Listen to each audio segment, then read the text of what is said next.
Good middle of the day. Thomas Yes. Gunn. Smack bang in the middle, mate. About 12 p.m.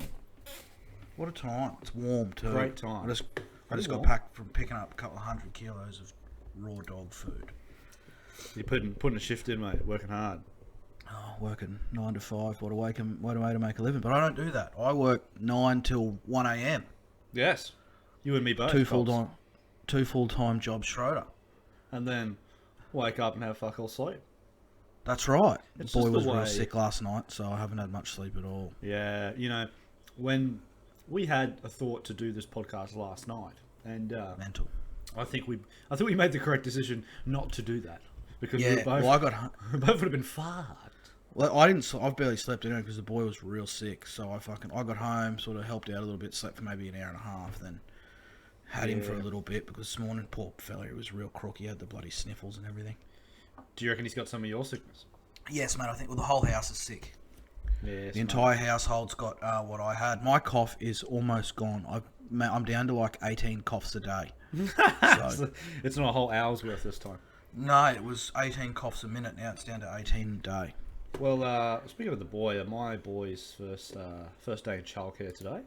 That's lovely. Finally, we finally did it. We were those parents that didn't want to do it for so long, but he's in there now, so just see how he goes. He's only going to be in there for like half a day today. And, He'll come home either happy or sick or he'll tired. come home. Yeah, he'll come home fucked. They reckon they give us a call just before, and they said that he hadn't had a sleep. But that's just because he's too excited, running around playing. Yeah, But a lot of stimulation going on. lots of stimulation, mate, lots. But it's good for him. So happy days. I've just cracked a Energized no sugar dew. Good old She's a treat. Max. She's a treat. Oh, do you know what we didn't do yesterday that we have to do right now? Because we were fucking on late shift, we didn't do Legend of the Week. Yes, we didn't. So it's going to be live right now. I'm going to do it now. I think it has to go to our mate Jesse. He's worked hard this week, hasn't he? He's worked real hard, the big fella. He's put some shifts in. He's pushed for it, and he deserves He's it. had a couple of P-Maxes. Yep. He's had Couple of tags, getting involved. a couple of tags, getting involved. I'm going to chuck him on now. Jesse, Great decision. you are a very good boy, and you're also the Legend of the Week. So there you go, Cobber. The legend of the week. Congratulate. You deserve it too. Sorry it wasn't a Sunday one, mate, but we were busy. We were at work. Very we had good, things to do. Look, before we get into the greatest thing that's ever happened in the world of football, What do you reckon? the mate? best... I want to tell you a Slightly story. can't hear you, mate. I think your headphones have gone out just a touch, Carl. I want to... Can you hear me now? Can you hear me now? Because I want to tell you a story, Tommy. Are we back? Are we gooch? I think you should be able to hear me now. Can I you want to speak tell for me, you... mate? Can you hear me, Cobber? Hello? Hello? Hello? Can you hear me? Hello? There you go. You're back. All right, sorry. Andrew, cut that bit out, please, from about Yeah. 3 minutes. He will know. I'm going to tell you a story. I'm going to tell you a story that happened with my parents when they were first married. Now, my dad told me this story the other day. They keep telling me stories to tell stories, which I think is a good thing because we laugh out of these. They love it. Does your old man like the podcast? What does he reckon? I don't even think he knows we do it. He probably doesn't even know what it is, yeah. He's a rugby league man through and through, but he doesn't really watch the footy much anymore. Do you know what he is? He's a pub man. Loves going to the pub. And just watches the footy at the pub. Oh, he wouldn't even do that. I don't think he watches much footy anymore. He watches every now and then. He thinks they're all weak now. They're all soft. Yeah. Not back in his day. But, so, when Gus and Catherine were first married, right, Dad had like a bit of chafe, I would say, on his ball sack. Like balls and sort of like inner thigh area. Yeah, sometimes you get a bit of chafe or a bit rashy down there, maybe because of a bit of the sweat. Yeah. So Dad's had and it was he reckons it was pretty bad rash on his spuds.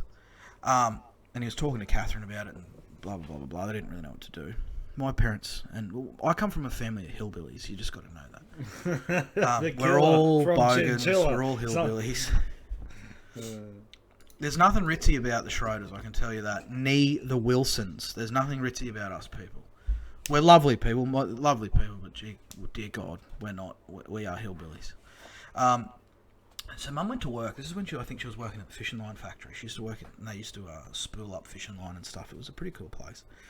So she's gone in and this person said to her, here, take some of this stuff. My husband's got something similar. Take a bit of this and you put it on and it helps ease the rash and helps ease the... I can see where this is going. This is another vaginal cream story, isn't it? Well, it's similar. He's going to get the wrong thing given to him. Well, it's similar. So Mum's gone home and Dad's had a skinful at this point. So as many people would know, my father loves a drop. He likes a tipple, but he used to really like a tipple. So I wasn't born at this stage, and he'd had a skinful, right? And he said to Mum, give me that fucking stuff, Catherine. I'll fucking go try it, see if I can clear up this rash. So Mum's given it to him, and they've put it in like a bowl. It's like this oil stuff, and they've put it in a bowl. And Dad's taken some cotton bud things, like those cotton swab things, into the shitters and into the bathroom, and he's sitting there and he's like pretty much sponging this oil onto his testicles and his like inner thighs, and within 2 seconds he reckons his nuts shot up to a second pair of tonsils. They went that high up into his mouth. His nuts were in his throat, and he was in fucking agony, seething pain. And he was like, fuck. And my dad's pretty short. Like, he's shorter than me. He's a little nugget. And he reckons he was standing at the basin and just shoveling water onto his nuts, right? Just shoveling it. Get it on there. Catherine, me balls. They're stinging me fucking balls, Catherine. And he's trying to get this fucking oil off his nuts, and they're up in his throat, and he's screaming. And then he reckons all of a sudden the skin started peeling off his balls like tally-ho paper. Fuck off. So he had skin peeling off his balls and his inner thighs. It was coming off like, you reckon you could have put tobacco in it and rolled it up and smoked it. It was like tally-ho paper. It was coming off that much, right? And his nuts were fucked, right? So once again, I need to inform the people, please wear your glasses, right? Wear your glasses when you're going to do stuff. Yeah, wear your glasses. So what has happened is Mum's given Dad a bowl of tea tree oil, right? Now, this stuff can strip the paint off a car. What the person at work didn't tell Mum is that it's 1 part tea tree oil to 3 parts water. But Mum hasn't read the box either to understand it, so she's just given him 4 parts tea tree oil. Fucking hell. It's just ripped the skin off. And he's tally-ho papered his ball sack, the old fella. And he reckons it was the most horrendous fucking situation he's ever been in. To have 2 pairs of tonsils and rolling darts off your ball sack. So, I don't know how I ended up being born. I'm amazed he didn't burn all the way through. Jesus, he must have some strong swimmers. Tea Tree Schroeder, they call him. Yeah. So, ladies and gentlemen... No wonder you're a maniac, mate. You've gone through some shit. I know, before I was even born. Ladies and gentlemen, wear your glasses. Always read the box. Do your research. Never, ever, ever put tea tree oil on your testicles. Unless it's 1 part tea tree oil, 4 parts water. Because you're going to be in for a fucking nightmare otherwise. Oh, poor bastard. Fuck, that would have taken a while to recover. I reckon too. How do you recover them? Do you put them in a sling? Do you put them on ice? Wrap them up like a mummy? What do you do? Yeah. Sit on a donut cushion? It would have been a nightmare. Did he free ball it for a while just to get some air in there? You would have had to have. You would have had to have, because that would have been a dead set nightmare. Fucking, it's not something you want to go through, man. Can you imagine it? I can't. I don't want to. Like, I've had itchy nuts in the past. We've all had a bit of chafe. I remember I had chafe so bad once when I was playing cricket. Russell, my mate Russell, remember this? I was walking like John Wayne, but I had chafe so bad it was thick. Like, the chafe had grown thick on my inner thighs because we'd played.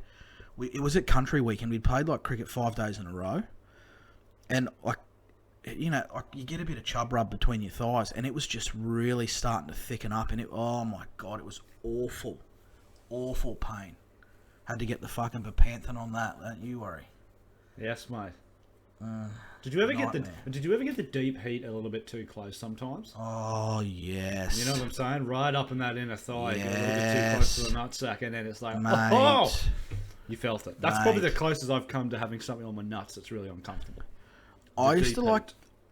The smell of deep heat and hot chips is what reminds me of footy. Yes, hot chips and deep heat. The canteen, It is... mate. The canteen... It's one of the... It's not a combo that you'd ever really look for, but it's a combo that I love. It's not a combo that goes together in terms of No. you want, but just that's what reminds When you you of... smell it together, you go, oh, those chips. Oh, there's a bit of deep heat. Yeah, we're back, ladies and That's gentlemen. what reminds you It's of footy club footy, I reckon. season. Absolutely. If anyone denies that fact, you're a liar. Or you just Deep haven't heat played and hot chips. You just haven't played club footy. You don't know. Brandon would know what we're talking about. Yeah. Oh, He only knows about the old, beds. the old Lewis. Wonder how the bed situation's Lewis. going. Oh, they're on their way up now. They're on their way up. The producer's on his way up for a week of debauchery. So, what's going on with this bed situation, mate? 2 beds, Lewis. Mate, just before we get into this Premier League sort of prediction round that we've decided to do today, I think we've got to touch on a few things. Firstly, last night, fucking Fury versus Wilder. I think that's a massive topic we have to talk about. Yeah, I think so too. That was one of the best heavyweight fights I've seen in a long, long time. The Big Gypsy King The Big Gypsy King. versus the Bronze Bomber. Proving again that he's easily the best heavyweight in the division right now. It's not even close. I'd like to see him fight Usyk.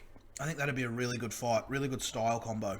So do I, because I think, Usyk's going to come in box, and Fury kind of He's likes a to boxer. Yeah, he is a boxer, but he likes to pick apart boxers that aren't very good at that. So, like, Wilder's more of a... He throws... he's a He bomber. loads his shot up, you know what I mean? Yeah. He's not Fucking oath he stylistically does. a boxer. But... He's like a shotgun. He's just loading up the gun and boom, boom, Yeah, boom. but I thought that Wilder was a lot better in this fight than he was in the previous one. Wilder's a great boxer. Wilder's a great fighter. Yeah, You can't take that away Yeah, from him. don't get it twisted. The guy's a heavyweight champion of the world. I'm not saying he's I know. useless. However, if you're going in terms of who's the better boxer, obviously I Fury's. think it's Fury. He's just he's leaps and bounds above Wilder. But Wilder did a lot better in this fight than he did in the last one. He established his jab a lot better, which he usually doesn't. And he caught Fury twice, and I He did think catch him too. I think that shook him up, hey, because Fury would have went in there confident that he was just going to run through him again. And especially he dropped Wilder first, so he dropped him first, and then I think he got a little bit cocky and confident that he could leave his head in the pocket and not really get caught. Yeah. And Wilder's just copped him with 2 great shots, knocked him down twice in 1 round, and then you knew that was a fight. Those shots would knock out most people though, as well. So I think it can go both ways. Like Fury could have thought, "Oh fuck, he's clipped me," but Wilder could have thought, "Fuck, how'd he get up?" Oh, it's definitely a bit of both. Wilder's he's got such a power in his hands, and for a guy that size, like he's actually not that heavy. He's only like for a heavyweight. But because he's so lean, man. He's got such And if you look at his power. reach, he does. Do you know one thing I love? Do you know one thing I liked about it? I can't remember if it was the start of this fight or if it was the start of the second fight, where in like the pre-fight build-up and stuff, they say, "Have you got a message for Deontay, or have you got a message for fucking Tyson?" And Deontay Wilder went on off this like blah blah blah blah blah Yankee Doodle Dandle sort of speech. Yeah, I've seen that. And then I know what Tyson video Fury you're he goes, "Have you got a message for Deontay? I'm going to smash your fucking face in, you prick. How's about that for a message? Fuck off." I was like, "You champion, I'm going to fucking smash your face in, you prick." Yeah. So true though. Like, it's but just a great fight. And I saw more of Wilder, and I thought more of Wilder after this fight than I did before. So before I thought, oh fuck yeah, that he probably couldn't win a heavyweight championship again. But after this fight, I definitely could see him probably winning another title and making a good run. Like, he's not finished. I think so. No shape is he. He Finished. could easily run off into the sunset, but he's got plenty left in the tank. Man, Let's put it this way: after that fight that I saw, I think Wilder would beat Joshua. I really do. I think Wilder would beat Joshua. I don't know if Fury would kill Joshua. I don't know if Wilder would beat Usyk, because Usyk's very awkward and dangerous and hard to hit. It's just, he is hard to hit. He's very awkward. He's just a little bit smaller than he is a little bit small, I think it goes in his favour. Yeah, it works. Because he's more athletic, for lack of a better term. He's established his game in the inside, you know what I mean? Yes, but his feet are immaculate. Yeah, and he knows how to get in and out against He always these guys. has a crazy look in his eye, Usyk. He always has a real crazy look. He's Ukrainian. What do you expect? Yeah, they they're all nutters. look like they all look like they want to kill you. Do we know if Tyson Fury is a football fan? I think he's like vaguely a football fan. It's not like I don't think he follows them like massively. Well, he's got no fixed address. He's a gypsy, so it'd be hard for him to pick a team. Yeah, look, well, he lives in Morecambe now, so... Morecambe? Oh, aren't they like the Prawns or something? I think he's a Man United fan, Tyson Fury. Morecambe Prawns. What is that? What they're called? Morecambe. No, Morecambe's just Morecambe, but like they're yeah, I know what you mean. Their logo is a. They're Imagine being the Prawn. Fuck that. I'm never playing for the Prawns. They can fuck off. That's ridiculous. But yeah, he supports Man United because Morecambe is between between Liverpool and Manchester. Oh, really? So, yeah, it's kind of in between. It's at the seaside up there, like in the fucking north. Oh, and that's why they're the Prawns. Prawn capital of the UK. Apparently. Trust me, the prawns over there ain't great. They're tiny. Me and seafood, I'm iffy with seafood at the best of times, right? I had some prawns the other day, which I really, really liked. I have a theory on prawns. I will not peel them. If someone peels... The peel... To eat a prawn, the payoff is not enough. So, if someone's peeled it for me, I will eat the living daylights out of it, but I'm not going to peel it. Because it's not big enough payoff. Prawns, to me, are the steak of the seafood world. Highly overrated. Bold call, Cotton. I know that's a bold call. You're making bold calls because I completely disagree. I know you do. This is where we differ on this path because I find steak to be the most overrated food on the planet by a country mile. I can understand the steak one. I mean, because effectively it's just a piece of meat, but like there's different cuts, and you can get super tender cuts, or you can get different types that give you more flavor or whatever. So I love my steak, but I can understand that one. But the prawn one, seafood. I really like prawns. I really like prawns. That's the whole point. I just don't like peeling. Peel it. Like when you sit on the beach, or when I go to Morton and we get prawns, and you're just sitting there with your beers and you're just peeling them. I had some prawns. Nothing better. The prawns we had the other day, they were already peeled, right? And they were delicious. Had a bit of cocktail sauce with them, and I was the happiest man on earth. I've really taken to the oyster lately too. I really like oysters. Oh, oysters are beautiful. I hated them for so long, right? And this is something my dad used to say to me. He goes, "Oh, you hate it now, but it'll change." And I never believed him. But it's so true. My taste buds have changed dramatically in the past sort of 14 years, right? I have really taken to oysters. They are sort of creamy and salty and just delicious. They're beautiful, man. Like I'm with you there. Like I never liked seafood when I was younger, and like none of it. And I mean none of it. And then I started to try some as years went on, and now I fucking can't get enough of it. I'll eat every bit of seafood. I love it all. I am a really big fan of good fish. I couldn't eat an octopus. I couldn't eat any. Yeah, but they get stuck on the inside of your throat with their tentacle legs. I'm not putting up with that shit. Well, they don't, but... Well, you can say that, but that's... I know they don't, because I've had it. I always have nightmares about octopuses. I love calamari. Yeah, that's beautiful. I love calamari, right? I love it, right? But there is no way on earth you would ever see me eat anything that resembles an octopus, because I'm telling you, they are the stuff of nightmares. What the fuck sort of creature that has 8 legs with tentacle suckers on it, lives under the water, and has a fucking beak that can shoot ink at you? Just think about that for 1 second. That is the most alien-sounding creature of all time, and you're willing to eat it. Well, I mean, demon. I think that, well, for starters, it tastes beautiful.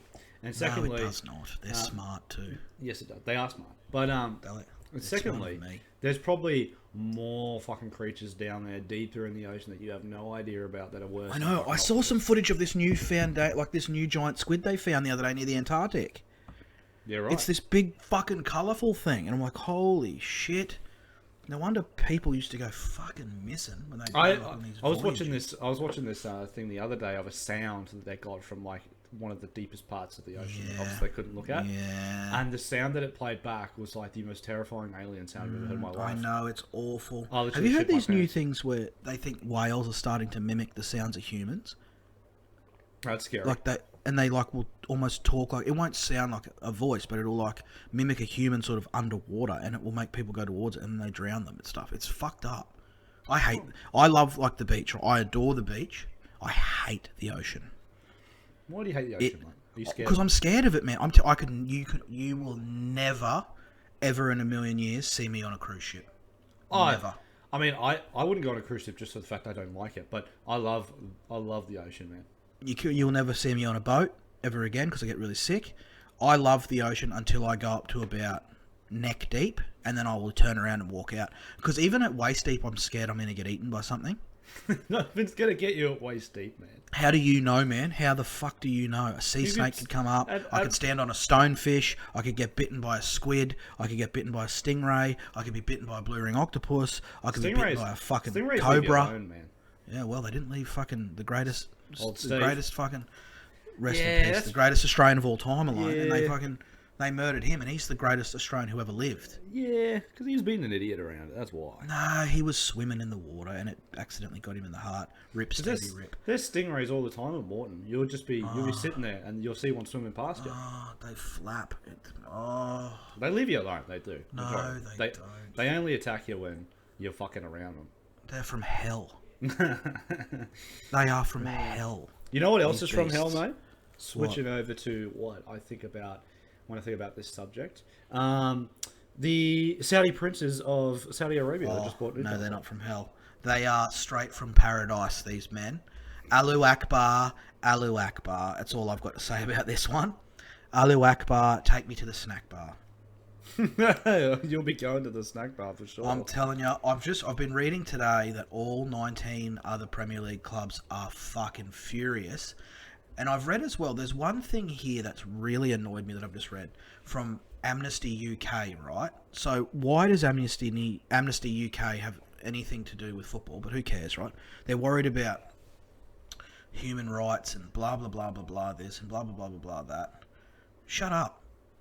Shut up. You stay out of other people's countries. Leave them alone. Why do white people feel the need to tell other people how to live there in their own country? It really annoys me. It really annoys me. Leave my Saudi princes alone. However they live in their own country, they live that way. Just because you don't live there, you can't be changing the way they live. If they bought out another club, would you feel the same way? I wouldn't care. Because the more the merrier, as far as I'm concerned. The more the merrier. You say that now. Yeah, look, I don't think I would. I wouldn't be disappointed. Like if it didn't happen to us, I'd be like, oh god, I wish it was us. I would just say, I wish it was us. I wish it was us. Yeah. And everyone's going to kick up a stink and go, oh, you fucking oil money and blah blah blah blah blah. You just wish you were in this position. That's all it is. If you don't like it, go support a minnow who's got no aspirations of winning anything. No, look, you're pretty bang on. Like Man City when they got bought out, and the reason when they started being successful, people had got the shits with it, is because they were jealous that they didn't have their money.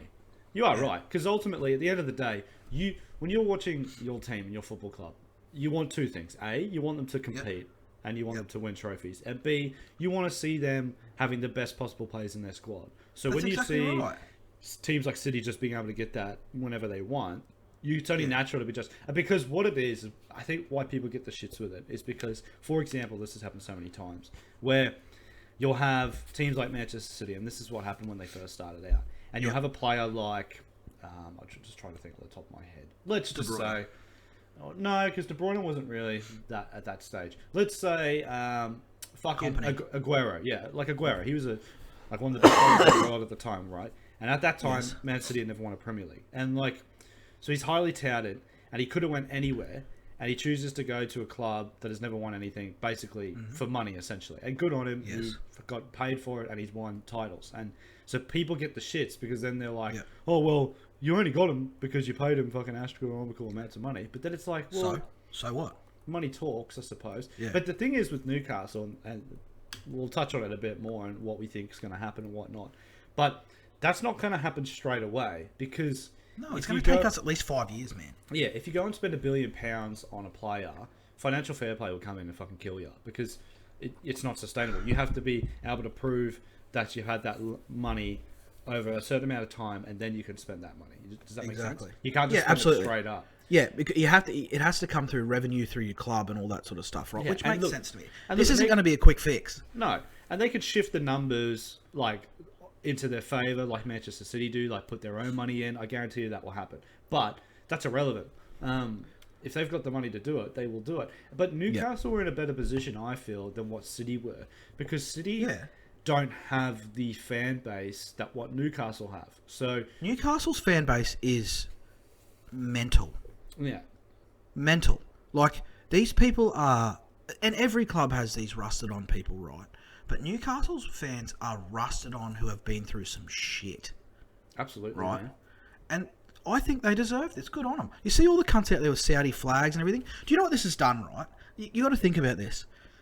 These people probably in their prior life, some of them, would be horrendously racist towards Muslims and people from the Middle East, right? You got fair income. I'm being fair income, right?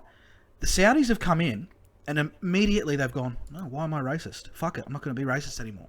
It breaks down barriers. It's so good. The other side of it, though, to me is right. Newcastle Newcastle could still be jealous of teams like United, teams like Liverpool, teams like Arsenal, who have these long running histories of winning, right?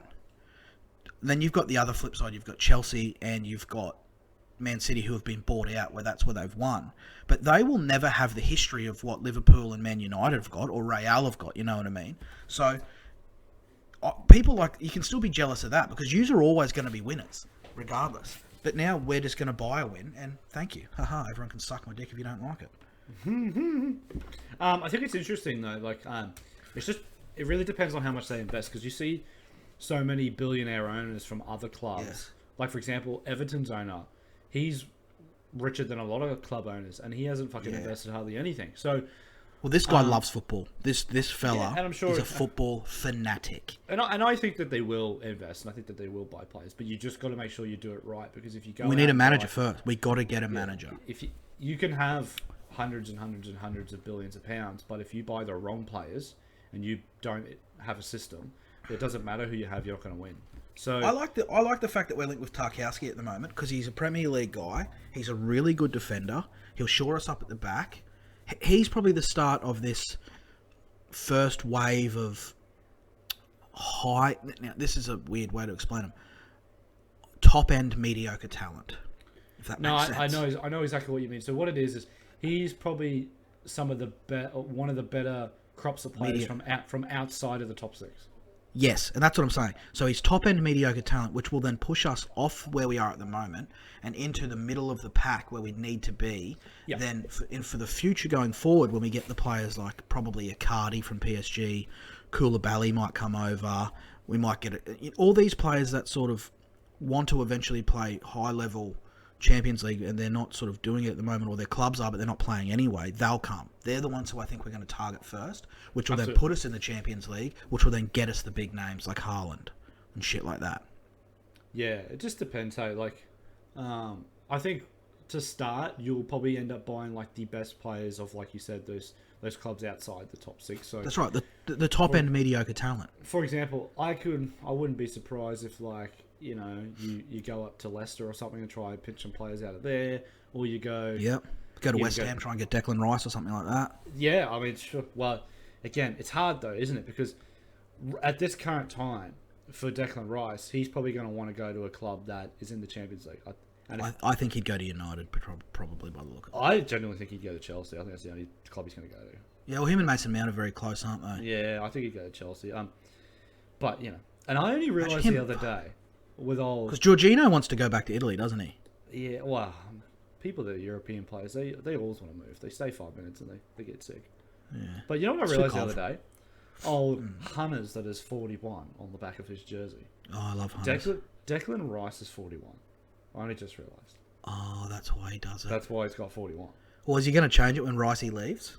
Well, he doesn't think he's going to leave. But I think Rice and beans. I think he will eventually. Who's Jackie's favourite player at the moment? Geez, he had a funny stream last night. That was good. I was laughing.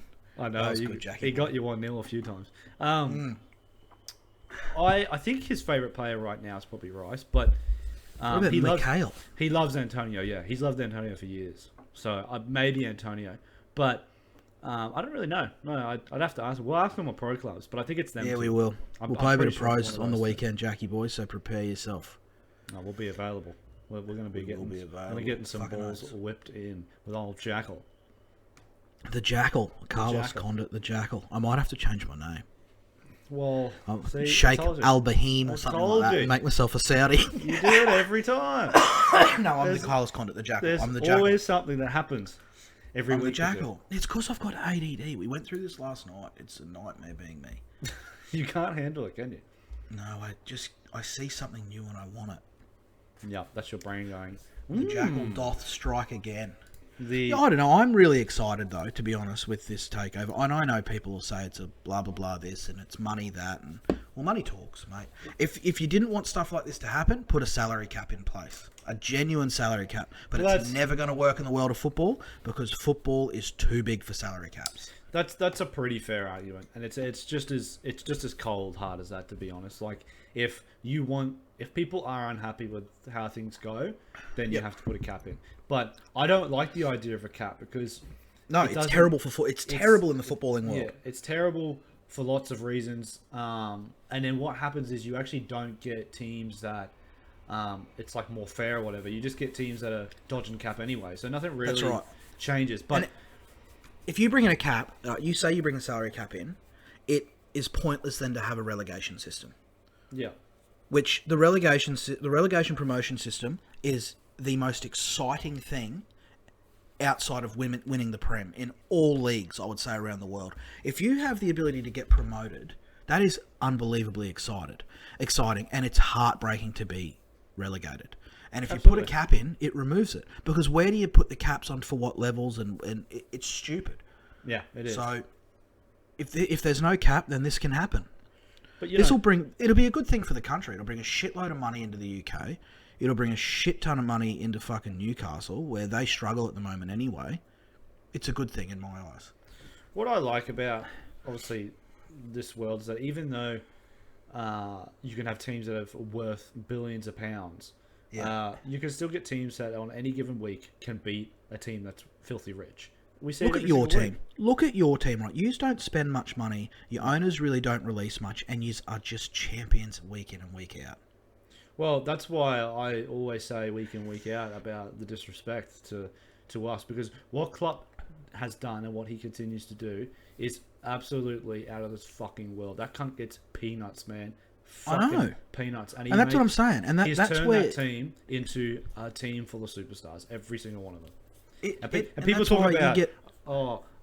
Allison was bought for 70 million and Van Dijk was bought for 75. Yeah, because we sold Coutinho for 142. We're linked with him too now. We're linked with Philip Coutinho. Yeah, that's a player that you probably will get. But like, do you understand what I mean? So we only buy players when we have the money. The money. You never overextend. No. Right? And that is something you can look at as an outsider and go, fuck, how good is that?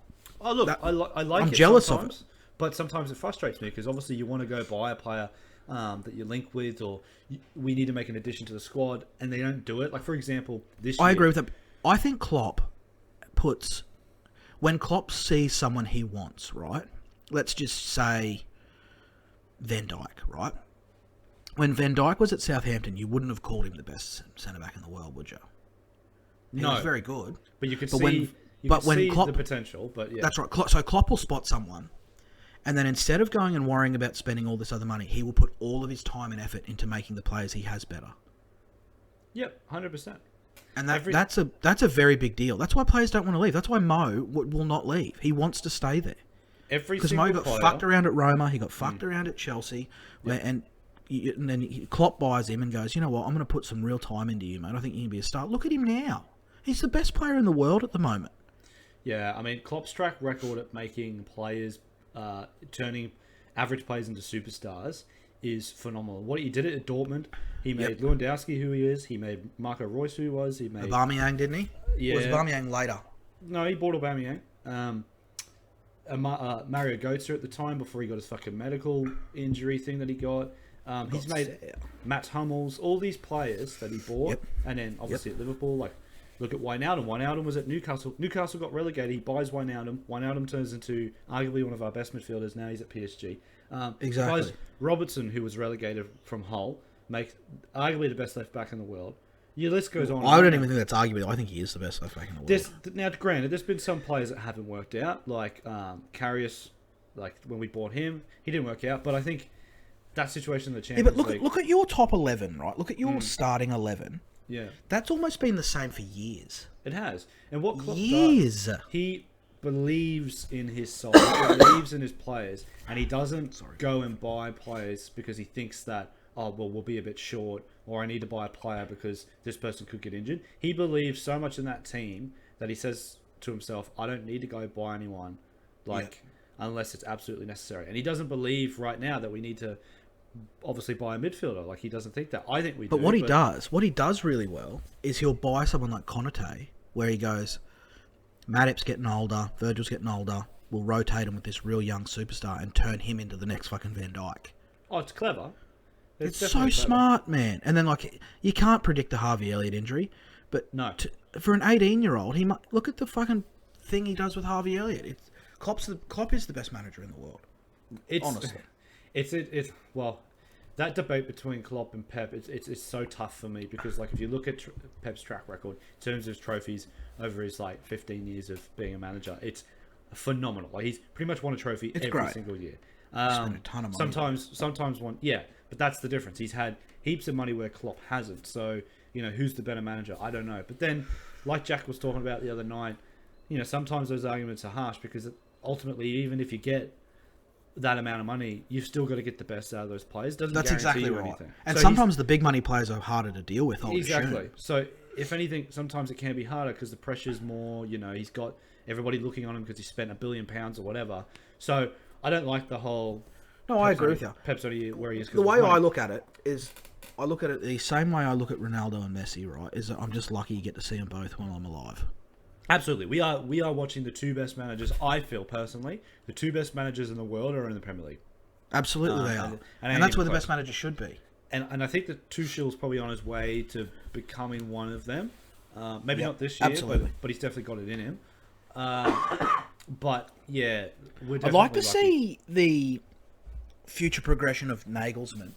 It's a big deal for Bayern to put a lot of time into a 30-something-year-old guy. He's very young. 34 or something like that. Yeah, that's young for a manager, man.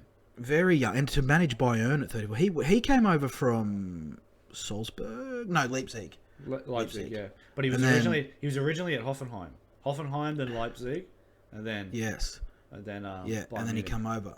Yeah, it's fucking... Crazy times, man. Crazy times. Rise. Some of those players in that squad are only 2 years younger than him. That's crazy. He must have him, but he must hold. I think Neuer's older than him. Neuer would be probably the same age, but obviously he's a manager that's so good tactically. Yeah, you have to have him, and they love his system. That he's someone that you have to invest in. He reminds me of Sean McVay in the NFL.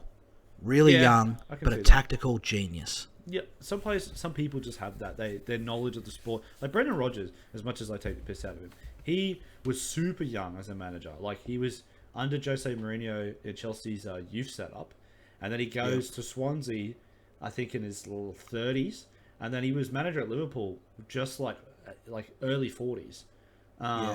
So he was a really young manager as well. But who would you? That's the one thing for. Who would you want to play under, Klopp or Pep? That's really hard. Probably Klopp, right? Yeah, because Pep. I love watching Pep motivate his players, but I think he's a bit too showy.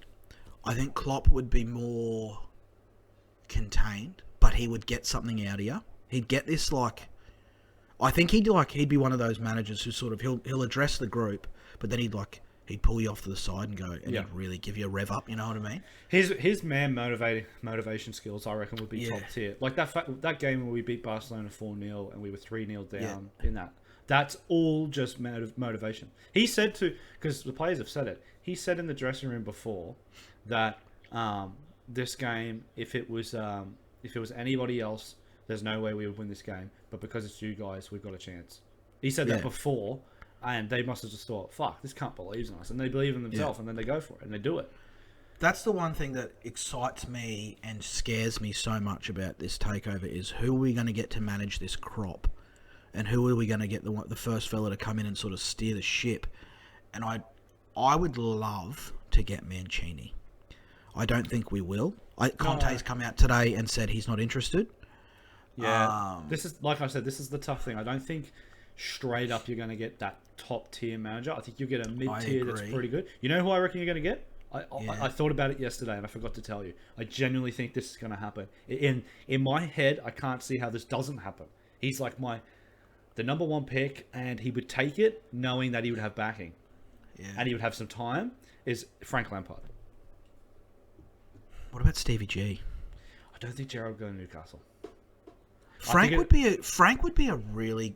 You know what? I think it'd be. Frank I didn't Lampard. think of that either. Yep. And I would love that because he's obviously out of a job. He was pretty hard done by Chelsea, but then obviously you can't. Like they did better off without him. But you could see what he was trying to do at Chelsea. He brought the young players through, and I think he got sacked kind of a little bit too soon. And it's just a perfect job for him. Like he doesn't have to go be top 4 straight away. He can build a side up. He's going to have funds to do that. He can buy anybody he wants, and he can build a young, energetic, fucking exciting team for the future, and he could just grow and grow and grow. I seriously think that Lampard can get this. I really do. So do I. The only other one I think would be potentially Zidane, but I'm not sold on Zidane as a manager. I'm not either. I think Zidane's been fortunate with the players that he's had at Real Madrid at the time. Like, let's be honest. He's had Modric. He's had that whole crop of team that have won Ronaldo. Ronaldo. He had Ronaldo. The minute Ronaldo left, they didn't win anything. So I don't. You know what, Frankie? That's a good call, man. I hadn't even thought about him, to be honest. I sort of put him to the side, but I could see him. I have to be able to picture him on the sideline, and I can see him on the sideline there. Yeah, I generally do, because the only reason why I thought about it is because I was watching some stuff. I was watching an interview with him and Joe Cole they did recently, and I was like, fuck, this cunt's not even in a job. And then it just dawned on me. I was like, man, I generally feel like Newcastle will go for him.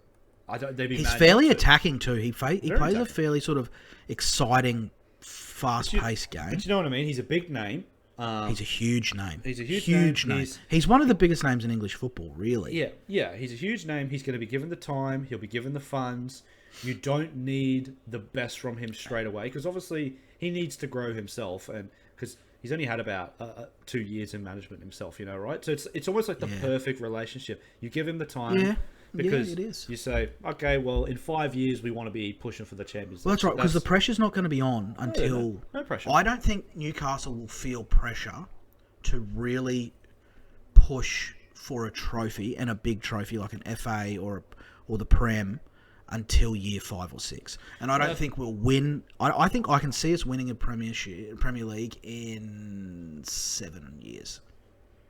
It's a big call. You need the right investment. You need the right crop of players. But what I genuinely feel, if it's done right, we can do it. I think if they were to get Lampard, I generally reckon they would say this to him: all right, you've got 5 years to build a squad, and 5 years is a long time. You've got 5 years to build a squad, and then we want you to be pushing. We want to be in the Champions League. So well, if you look at it right, if they say to him tomorrow, you got 5 years, that would put Haaland at 25 years old in his fucking prime. 26, I think, because he's 21. 26. Well, that's still young, man. Yeah. Mbappe would be 27. They're in their prime. These cunts are going to be around for such a long time, man. So and then you think if we're pushing Champions League, then that's when you would look at. They probably would pick one of those bastards up. Yeah. That excites me.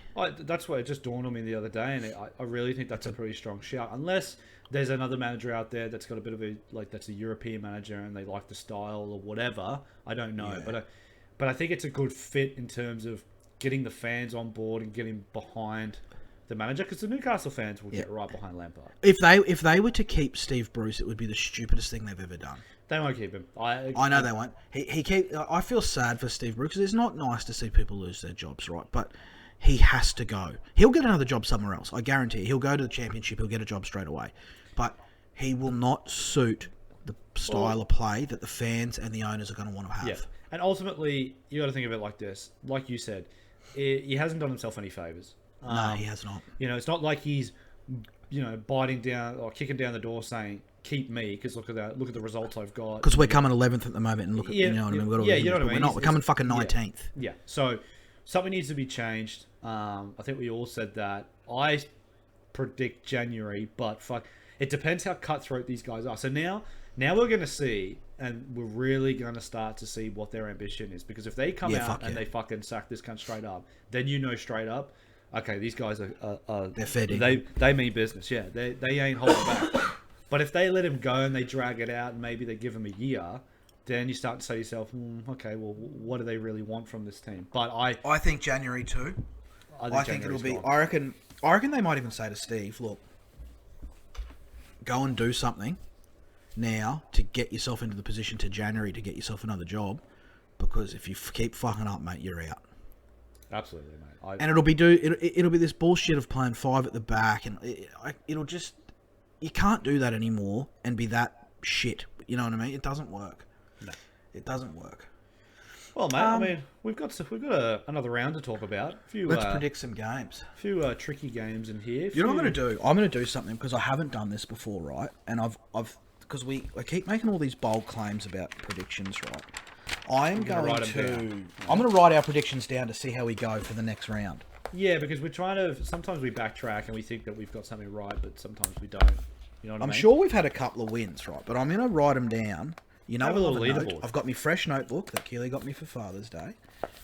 I'm going to write them down, and I'm going to see how we go after they're played. You know what we need to do? You know what I reckon we should do? Speak to me. We'll do the predictions like we do, and then keep a tally. And after the weekend, post it on the Instagram as like a poll of who got. Yes. Like, you got, say, 5 games right, and I got 4 games right, or whatever. You know what I mean? And we'll keep a little scoreboard and put it in the highlights or something like that. And we'll track it over the year to who had better predictions. Oh yeah, I like it. I like it a lot. So the first one, straight up, 9:30. What would be Pool? 9:30 Saturday night, big one. You'll be watching. I'll be watching. Yes, because I think that Saturday night. Claudio's first game in. Saturday night, I can feel the throat getting a little bit.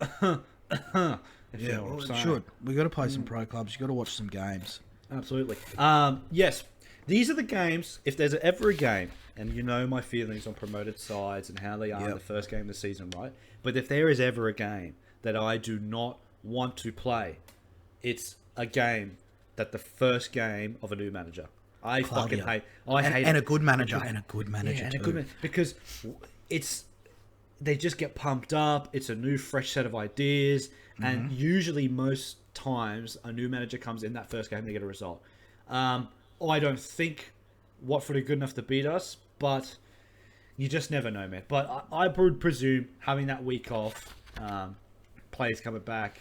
Early kickoff, though, sometimes does affect Liverpool for whatever fucking reason. I don't know. Maybe the boys can't get their pasta in too early in the morning. I don't know. But I would presume that we would beat Watford. I don't think it's going to be... I don't think we'll run away. It'll probably be a close one because Ranieri will get them going. But I think we'll beat them like 2-1 or something like that.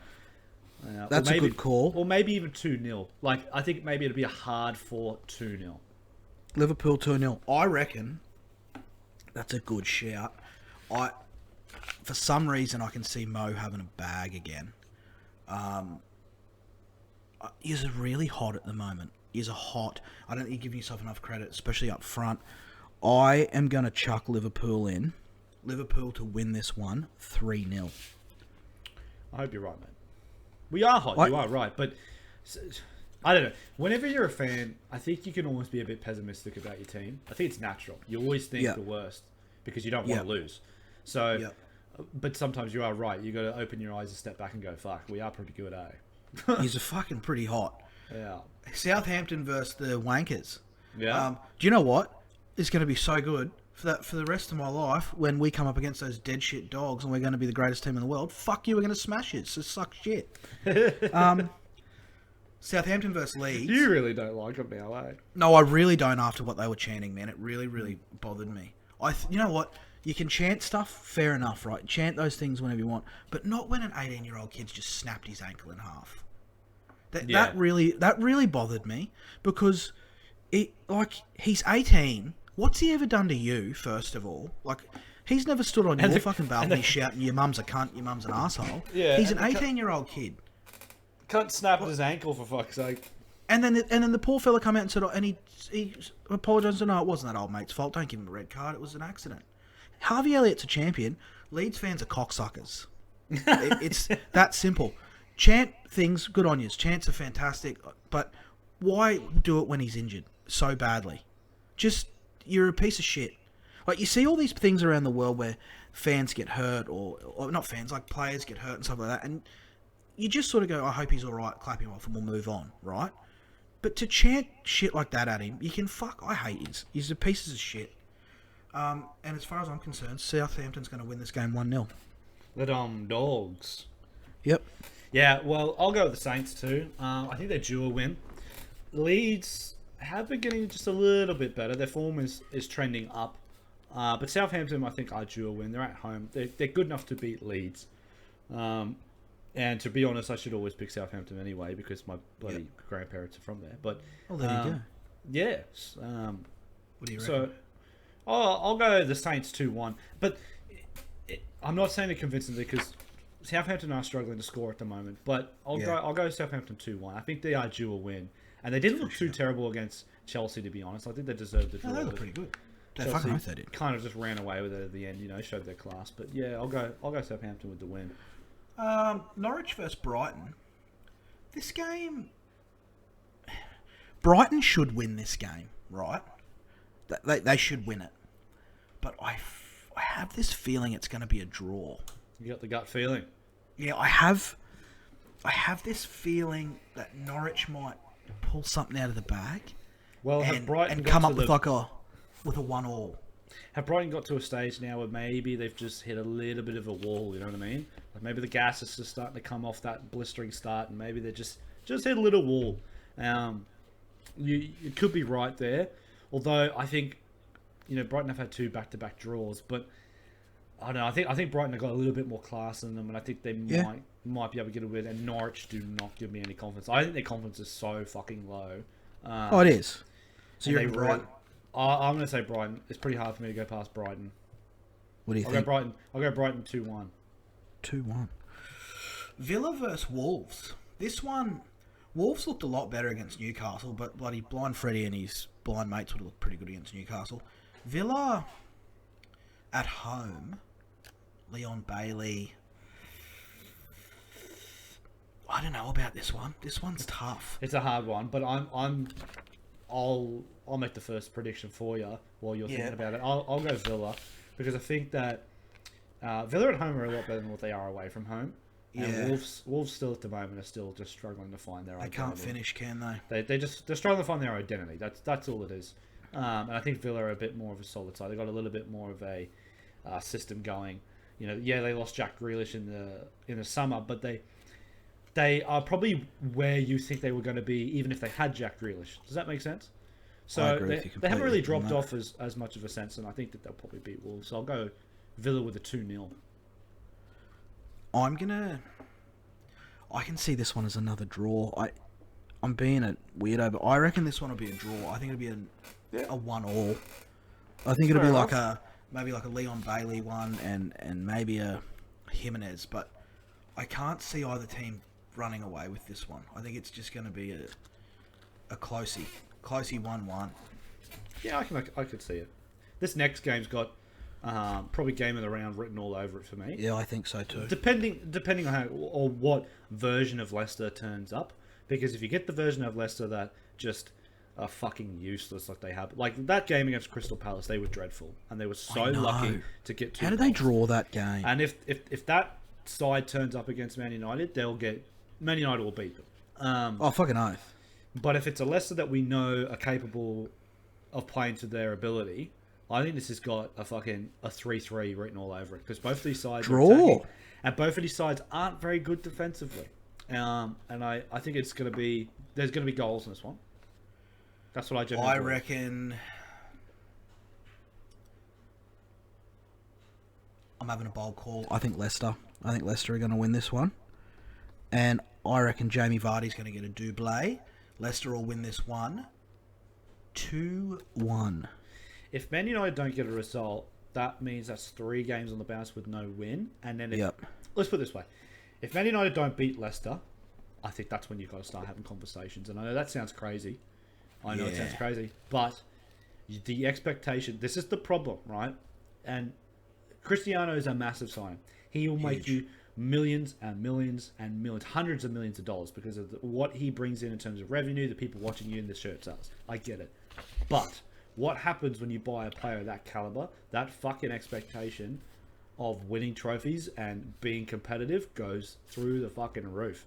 So if Man United do not beat Leicester, and they've gone 3 weeks on the bounce with losing at home to Villa, then having a draw, and then losing to Leicester, I think Ollie's head is going to be severely on that fucking chopping block. But he does this.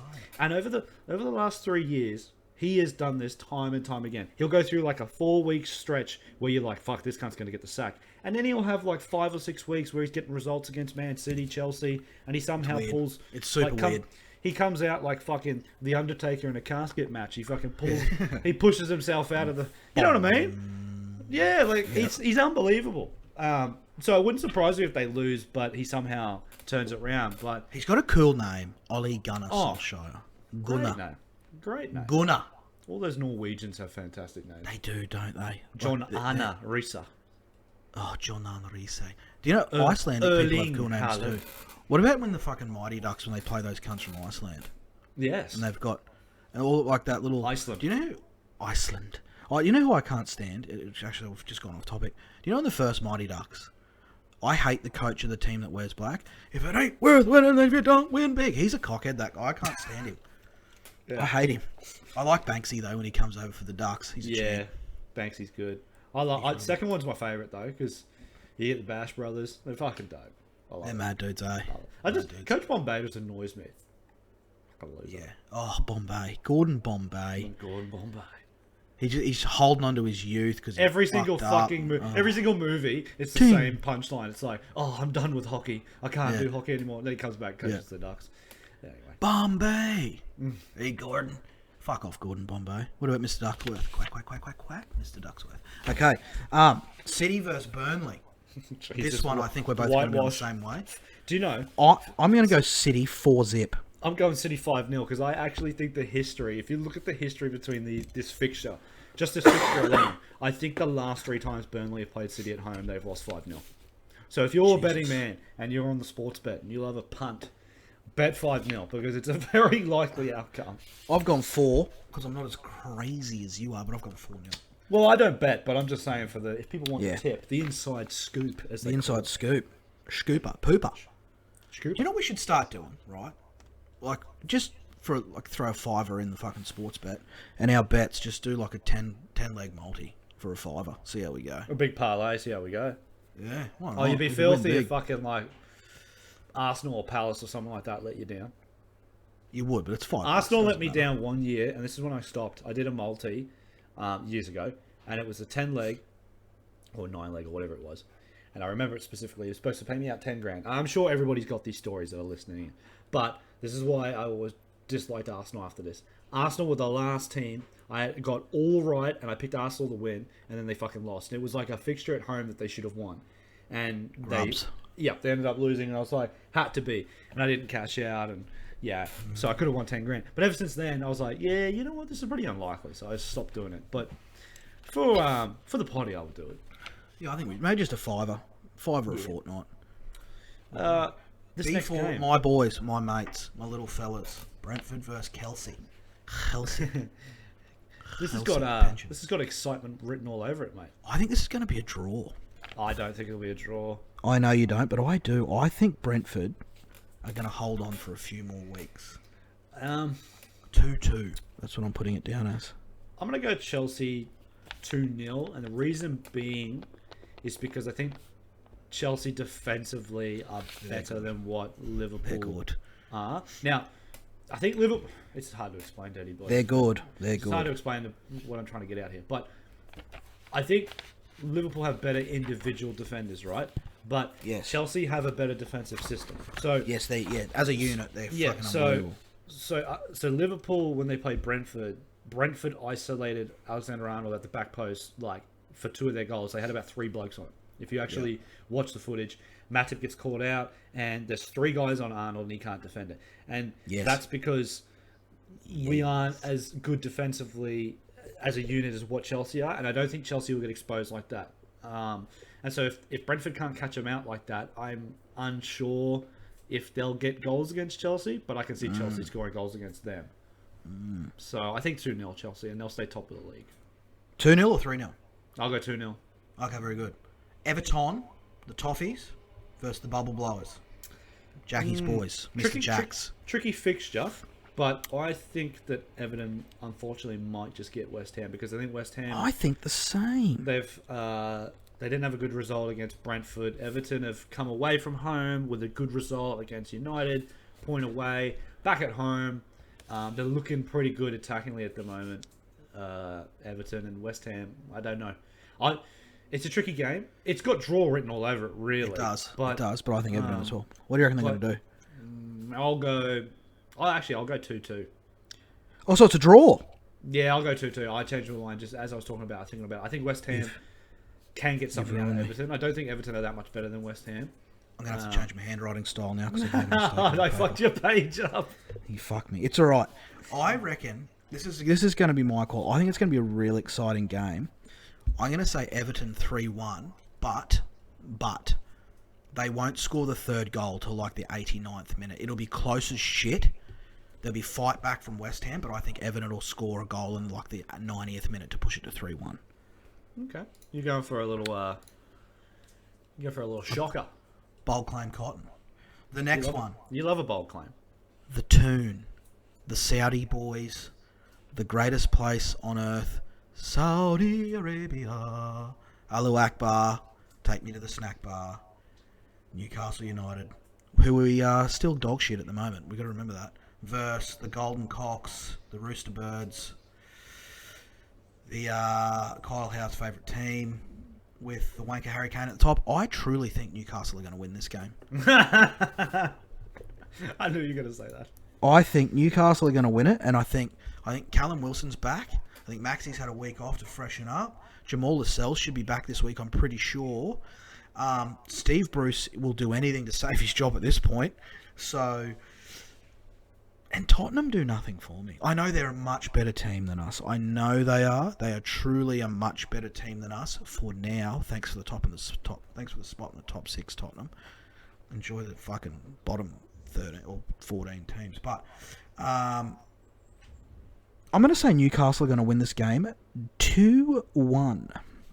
You're going for the first game, the first win of the season. You're going against Old Tottenham. First win of the season at St. James. It's going to be packed. It's going to be rocking. They're going to be singing songs. They'll be singing about the Crown Prince of Saudi. They'll be saying, "See you later, Steve." They'll be saying, "Maxi, you're a king." Maxi will have a game too. I guarantee you Maxi puts on a show this one. All right. It's hard for me because I think Newcastle are just really struggling at the moment. But we're dreadful. With the investment, are they going to get a boost? I don't know. I'll go Spurs. Tottenham. I'll go Spurs 2-1. I don't like to. That's the likely call. That's the likely call. That's what I mean. I'm going with my head here because I don't. Unfortunately, sorry to say this, Kyle Howe and El Producer Reno, Andrew Stewart.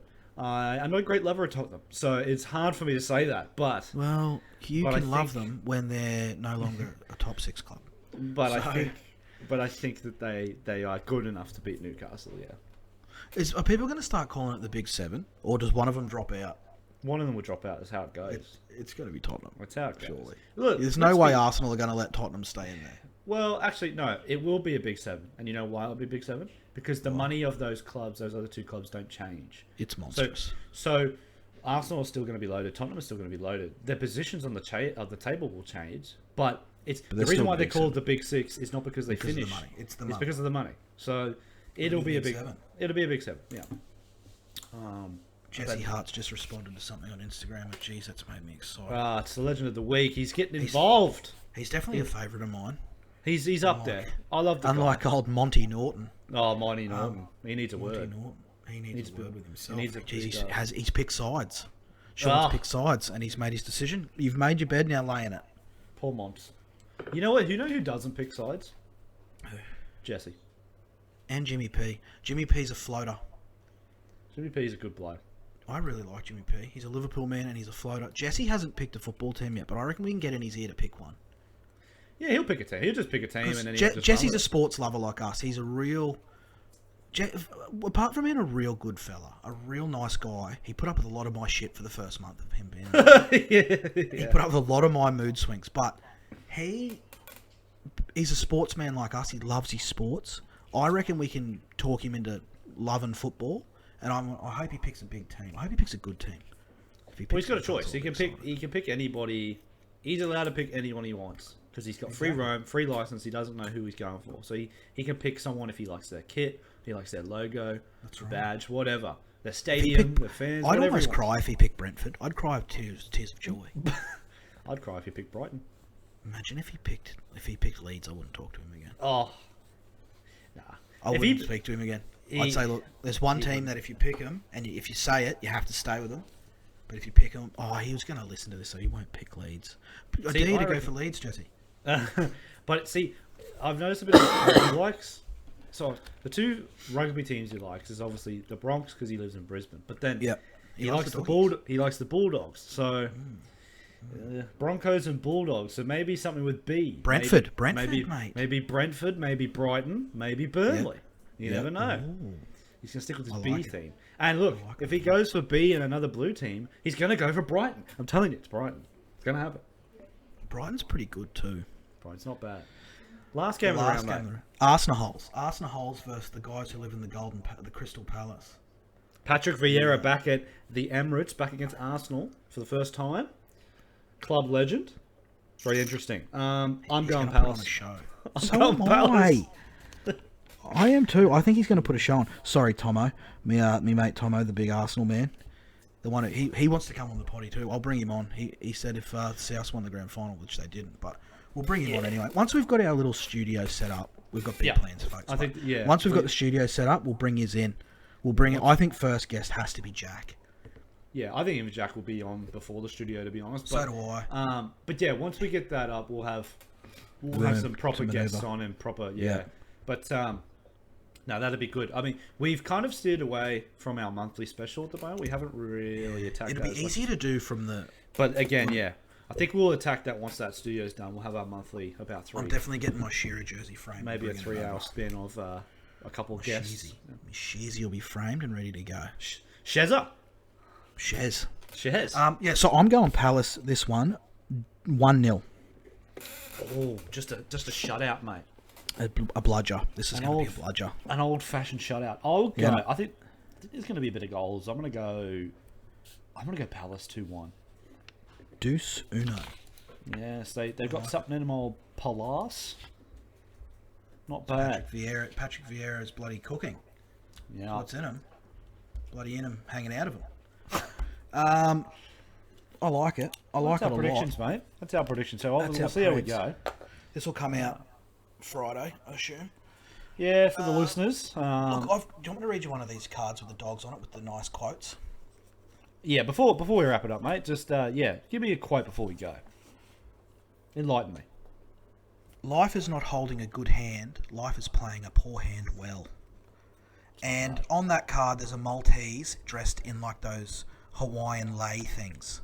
Oh, also, on the next one that we're going to talk about, we're going to have a bit of a free-for-all sports. Old mate wants us to talk about sumo wrestling, and I think we can. Ake Bono, what a man. Some of the best you've ever seen. Oh, he's a the big size boy of the too. man. The size 6'6", fucking 500 and something pound. Would you mess with him? Probably not. He's nimble for a big boy. One of the best stiff arms in the business. Oh, isn't he ever? Straight stiff into the chest. A good stiff arm. The boys are on. No, they're not. The boys are on holidays this week. They're enjoying a couple of cold ones up the coast. Howie, it's your birthday soon. El Producerino. Not us, mate. Not us. Dip your wick, as they say. Dip your wick. Get involved. Get excited. Don Lewis, keep smiling. Jesse, legend of the week. Jacko, I hope you pulled up all right after the other day, mate. You were fair fucking up it. He was up it all right. Wonder if you got that KFC. I think I might make that like another thing. I might post like a Saturday afternoon thing. Treat yourself to a bloody K-banger or a rooster bird or a bit of fucking Mickey D's. Yeah. A bit of HJ's. Post our go-to burger, our go-to meal for the week. I'm a big fan of a Zinger Stacker box. It's not bad. But like it it comes out just as fast as it goes in. Yes. At least for me, it does. Yes, I smash that down, and it's coming out the asshole with some fire. But I am. So you don't like spice? I love spice. No, I don't mind it. I'm a Western man with an Eastern mouth. I've been told. I can't do super hot stuff, but I don't mind spice. But it just comes out of me so quick. What do you reckon the national dish of Saudi Arabia is? It'll be some sort of goat curry or a goat pilaf or something like that. I'm going to be making that on the weekend. Go have a look, mate. I'm going to make it. Figure it out. I've already got the beard. I might start wearing like a flowing garb over the top of things. If you come into work and I see you in a full white gown, man, I'm fucking done. With some sandals on, that's got to be your go-to. That's got to be the go-to now. I'm telling you, why wouldn't I? These people are the saviours of Newcastle. These people have 400 billion in their bank account. His dad's real crook. The fellow who bought it, so his dad is the king of Saudi Arabia still, but he's got really bad dementia. And he's like the fella who's sort of the crown prince or his excellency or whatever the fuck they call him. He loves to party, man. Gets fair up it. Lyndon told me a funny story about Saudi people, and because he used to live in Saudi, and he reckons they love Saudi men, like they love rooting, but they don't care who they root. And he reckons they've got this real affinity for like Thai and Filipino boys, like sort of like 20-year-old shave leg Thai boys. That's what he reckons. He reckons they're everywhere. He reckons they give them throw them Range Rovers and give them the keys, but they just got this affinity for them. Like they love women too, obviously, but they love shagging men for some reason. I don't know why. I don't even know if it's true, but Lyndon said he saw it when he was living in Saudi. He lived in Saudi for like 6 years driving trucks. Maybe Lyndon's just telling her how he feels. Oh, he's a real sex maniac. He is. Oh, Lyndon. He reckons when he'll hate me for saying this, but he'll never listen. When he gets tired, he gets really horny. That's a weird thing. So if you ever see this guy yawning, get the fuck away from him because he's going to have an absolute Roger between his shorts. Oh, he used to study the Kama Sutra. He'd tell me like all these things like, "Girl, you have to eat so much garlic for your sex drive" and stuff like that. And I go, "Oh, okay. I'll just don't worry about it." No, when you're still young, you got to have all these things. Blueberries are an aphrodisiac. I eat them because I like blueberries. Yeah, they're good. he's a crazy sex god, this bloke. Oh, Lyndon. Yeah. He is a funny man, isn't he? He's a good man. He's a great man. Oh, Cobbs, well, I've got to pick up the sun. Oh, Jesus Christ. It's 1:30. That went quick. Very quick, mate. But these potties do. It's good chats, always. Well, next week, another round to recap and more sports to talk about. So we'll see you then. Talk about me Bears and Justin Fields, but I'll talk to you. Lots to talk about when I talk to you, cobbler. All right, mate. Take it easy. See you, mate. Ta-ta. Fare thee well.